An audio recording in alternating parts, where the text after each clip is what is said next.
नमस्कार सर्वांना. इयत्ता 7वी मधील दुसऱ्या धड्यात आपले स्वागत आहे. मी आशा करते की तुम्ही सर्वजण बरे आहात. आणि आज माझ्यासोबत आहेत. आजच्या वर्गात आपण हस्तकला, अंदुरगुलचा बास्केट मेकर या विषयावर चर्चा करत आहोत.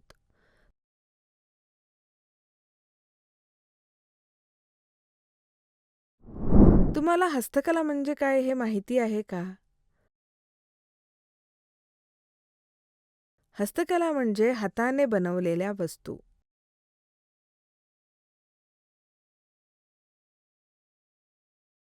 उदाहरण, कारगिरांनी बनवलेल्या वस्तू जसे की मातीची भांडी, हाताने विणलेले ब्लँकेट, टोपली, विणलेली टॅटिंग आणि हस्तीनिर्मित दागिने इत्यादी हस्तकला आहेत.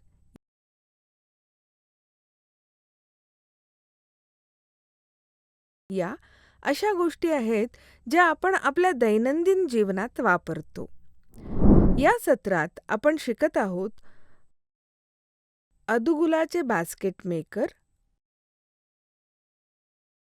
शहरी झोपडपट्ट्यांचा समस्या,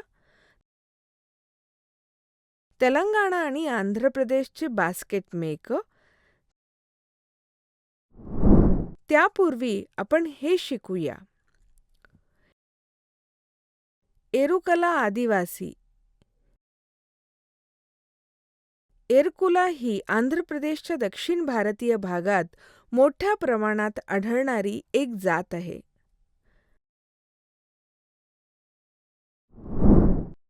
पारंपरिक कारागीर.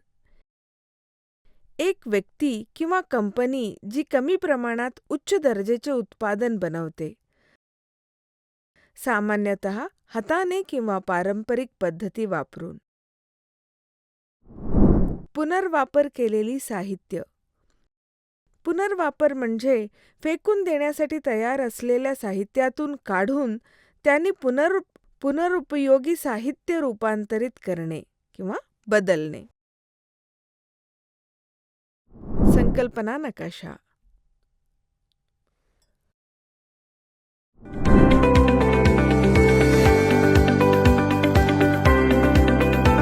अंदुगुलाची टोपली बनवणारा. पोलैयाची कहाणी अशी आहे. रंगारेड्डी जिल्ह्यातील मुदगुला मंडलामधील अंदुगुला गावातील 35 वर्षीय पोलैया एरकला आदिवासी समुदायातील टोपली विणणाऱ्यांचा एक मोठा रांगेतून येतो.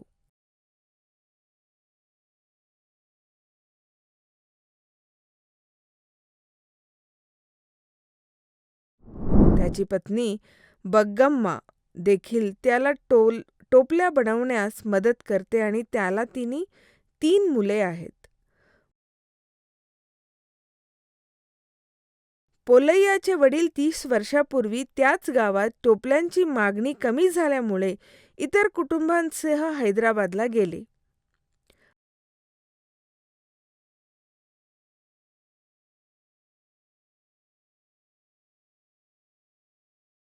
आता पोलैया हैदराबादमधील चादरघाटच्या फुटपाथवर त्यांच्या टोपल्या विकतात.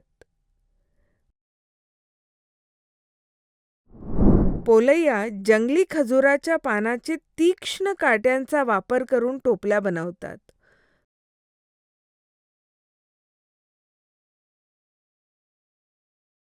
तो चाकूने पाने काळजीपूर्वक काढतो आणि कडक उन्हात वाळवतो.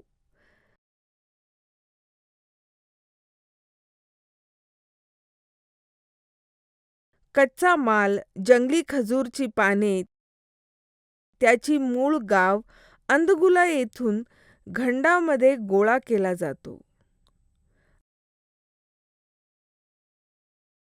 अंदगुला येथील त्याच्या कुटुंबातील सदस्य जवळच्या झुडपांमधून काटे गोळा करतात आणि पोलैयासारख्या टोपल्या विकणाऱ्यांना विकतात.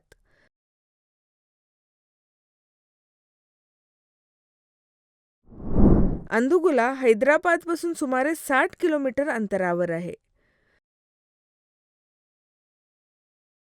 खजूरच्या काट्यांचे प्रत्येक पॅकची किंमत ₹120 आहे. पोलैया आणि त्याचे सहकारी टोपले विकणारे सामान्यतः दर 2 महिन्यात 10 पॅक खरेदी करतात. पोलैया यांचे कुटुंब एक पॅकमधून 25 टोपले तयार करू शकते.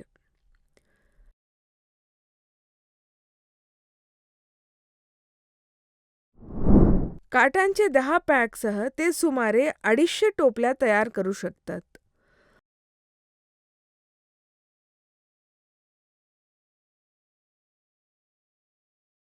पोलैया यांना एक टोपली तयार करण्यासाठी 30 मिनिटे लागतात. ते सकाळी 10 ते संध्याकाळी 5 वाजेपर्यंत टोपला विणण्याचा वेळ घालवतो. खाण्यासाठी आणि विश्रांतीसाठी काही विश्रांती घेतो. पोलैया प्रत्येक टोपली ₹20 विकतो. कधीकधी ग्राहक कौटुंबिक विधींसाठी मोठी टोपली पण मागतात.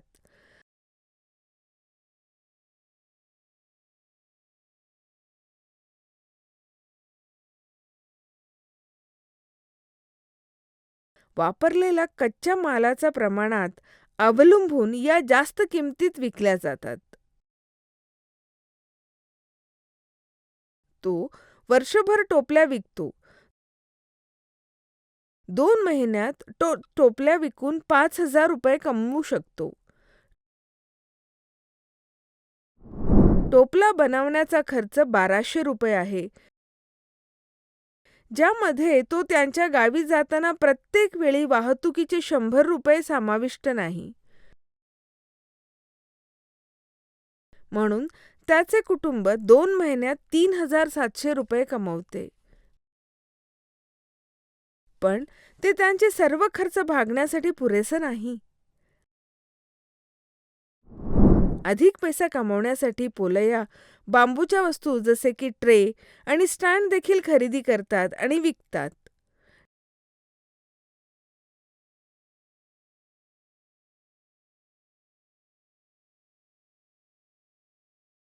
टोपल्या बनवतात जंगली खजुराची पाने, ऊस आणि बांबूसारख्या साहित्याचा वापर जंगलातून केला जातो.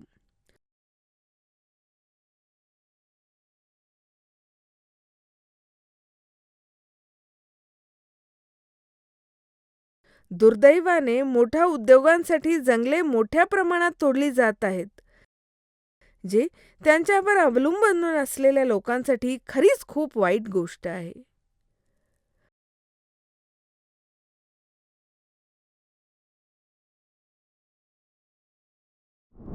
परिणामी लोकांना ग्रामीण भाग सोडून शहरी भागात जाण्यासाठी भाग पाडले जात आहे.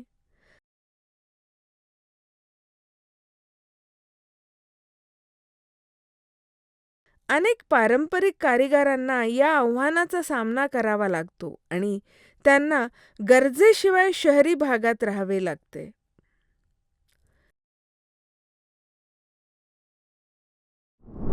पुल्लैया एका गरीब भागात राहतात, जिथे योग्य ड्रेनेज नाही, ज्यामुळे दुर्गंधी येते आणि डास आणि माशा आकर्षित होतात.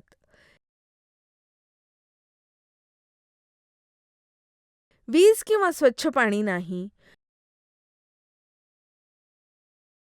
पोलैया याचे घर बांबू, चटई आणि पुनर्वापर केलेल्या साहित्यापासून बनलेले आहे.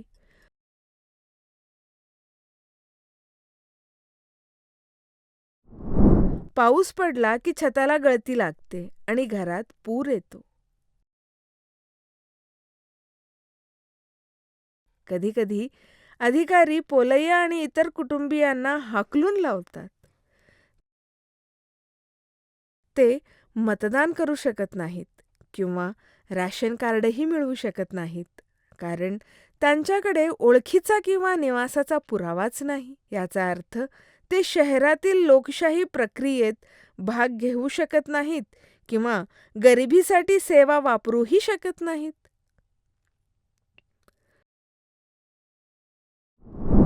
टोपल्या बनवणारे येराकुला जमातीचे सदस्य टोपल्या विणण्याच्या कौशल्यासाठी ओळखले जातात आणि ते तेलंगणा आणि आंध्र प्रदेशातील विविध प्रदेशांमध्ये आढळतात.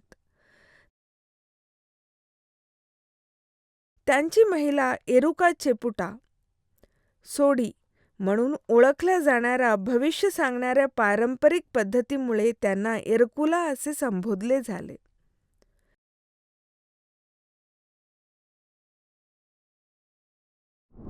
निष्कर्ष: मोठ्या उद्योगांकडून जंगलतोड आणि वनस्पतीचे शोषण यामुळे जंगलाचा नाश झाला आहे.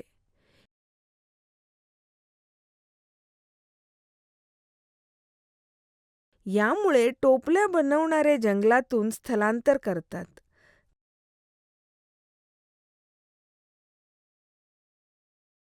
तसेच गावातील हस्तकला उत्पादनांची मागणी कमी झाल्यामुळे विकणाऱ्यांना त्यांचे उत्पादने शहरी भागात विकावे लागतात.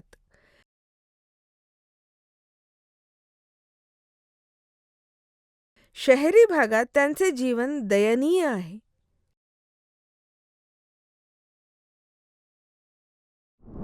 ठीक आहे विद्यार्थ्यांनो, मला आशा आहे की तुम्हा सर्वांना अंदुगुलाचे बास्केट बनवण्याबद्दल समजले आहे. भाग दुसरामध्ये आपण पोचमपल्लीच्या हातमाग विक्रेकरांबद्दल पाहणार आहोत.